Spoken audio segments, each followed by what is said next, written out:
সন্ধে হলেই মনটা কেমন কিছু একটু খেতে চায়। তো চলো আজকে সন্ধ্যাবেলার টিফিনটা বাড়িতেই বানিয়ে নিই। আর বাইরের খাবার অত একটা পছন্দ আমি নিজে করি না, আর আমার ছেলে মেয়েকেও অত একটা বাইরের খাবার দিই না।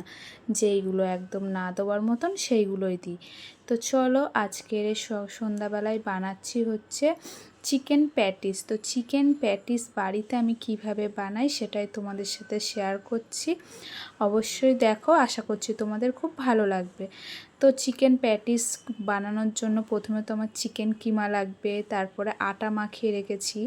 চিকেন কিমাও ধুয়ে পরিষ্কার করে রেখেছি। এইদিকে কড়াইতে এবারে চিকেনটা কষানোর জন্য পেঁয়াজ দিলাম। তারপরে পেঁয়াজটা ভাজা ভাজা হতে পেঁয়াজ, রসুন, কাঁচা লঙ্কা বাটা একসাথে করে দিয়ে দিলাম। দিয়ে ভালো করে মশলাটা কষালাম।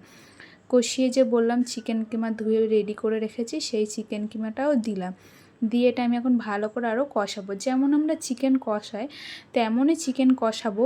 যেমন ধরো চিকেন কষানোর পর একটু চিকেন মশলা কিংবা গরম মশলা দিই, সেরকম দিতে পারি, কোনো অসুবিধা নেই। তারপরে যে যেরকম ঝাল খায় সেরকম হিসাবেই দেবে। তো তারপরে যে বললাম না ময়দা মাখানো আছে, তো ময়দা মাখিয়ে তো নেচি করে রেখেছিলাম।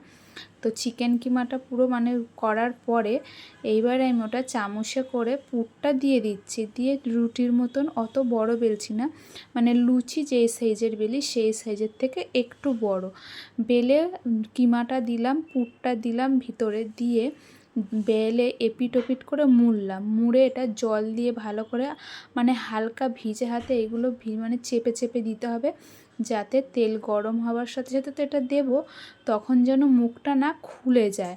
সেই জন্য এইভাবেই চেপে চেপে ভালো করে করতে হবে। আর এমনভাবে করবে যেন না মুখটা খুলে যায়।